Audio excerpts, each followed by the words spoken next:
She tucks the condoms into his pocket. I stand there and watch. The new girl marks her territory, and I just freeze. My throat closes up. I refuse to speak. Cole leans down. He loves this. Why are you being so good, Sadie? He whispers against my ear. No screaming? He taps the pocket. The condoms crinkle. Want to use them with me later? I force myself to stay quiet. Outsiders see a couple. I see the leash.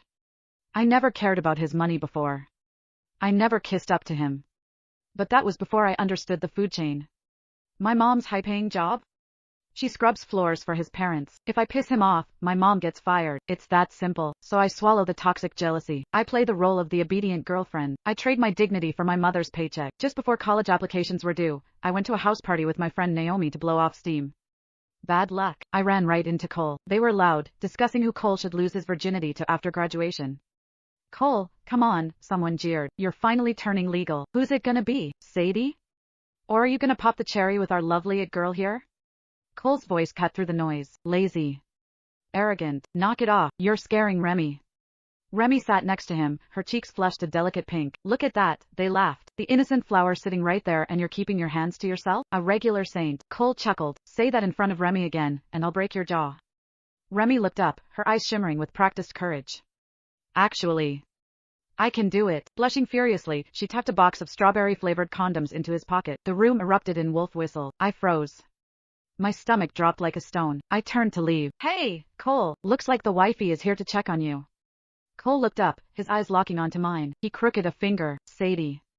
Come here. I had no choice. I walked over. He grabbed my wrist and yanked. I landed hard on his lap. The scent of expensive whiskey and mint hit me, overwhelming my senses. I flinched, turning my head away instinctively.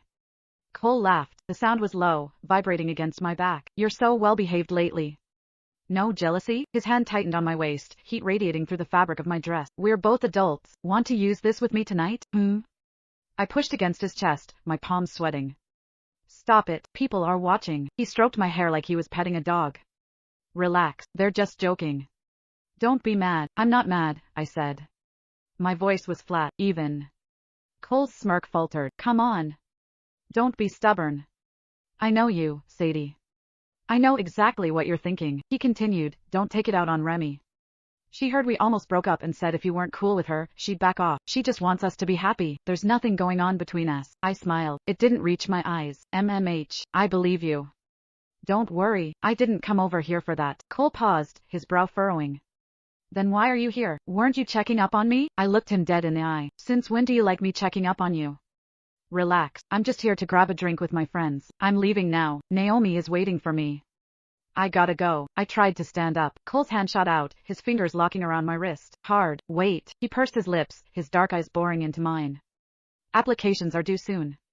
Put down USC. With me. He tightened his grip, just for a second, before letting go. We're staying together in college. Walking away from him, my back was damp with cold sweat. I replayed my reaction in my head, over and over. Did I smile enough? Was I obedient enough? Did I annoy him? I knew the reality. One word from this entitled prince, and my mom would be fired. That night, I stared at the college application portal. The cursor blinked, mocking me. With my grades, I could get into Stanford, one of the best schools in the country. USC was where Remy wanted to go. I sat there, paralyzed. If I went behind Cole's back, if I secretly applied to Stanford, what would he do when he found out? Cole and I started dating sophomore year. He was the school legend, the king. Handsome, top grades, old money. Love letters filled his locker every day. I was nobody, just a girl with her nose in a book, covered in graphite smudges. Aside from my grades, I was invisible. We were worlds apart, but back then, he made me feel safe. He knew I suffered from low blood sugar. His pockets were always stuffed with fruit candy, just for me. He installed a custom seat on the back of his expensive motorcycle, just so he could ride me home. I came from a single-parent home. My mom had an elementary school education. For years, she scrubbed dishes in restaurants until her hands were wrinkled and raw, earning pennies. Cole knew I was poor. He tried to give me money, constantly. I never took a cent, because I really loved him. I thought that by refusing his money, I was buying equality. I thought we were standing on the same level. Then, the miracle happened. Shortly after we started dating, my mom landed a dream job. Our financial situation flipped overnight. Mom said she was lucky. Her employer was kind. Families like that usually demand degrees, but they made an exception for her. Full benefits, flexible time off, triple her old salary. She didn't have to break her back anymore. She stopped staying up all night worrying about my tuition. I always thought Cole was my lucky star. But when did it start to change? I think it was the day Remy transferred. She was a charity case, just like me. But she was poorer, and prettier, long, silky hair, skin like fine porcelain. A soft voice with a southern lilt that made her sound fragile. Day 1, she was crowned the school's new it girl. Day 1, she was called on to read an English passage. The teacher mocked her southern drawl. Remy slumped on her desk and cried for an hour. Half the class surrounded her, comforting her. Including Cole. He stared at her for a long time. After that, he started helping her. Little things. Remy would blush, stammering her thanks, looking at him like he was a god. And slowly, they got closer.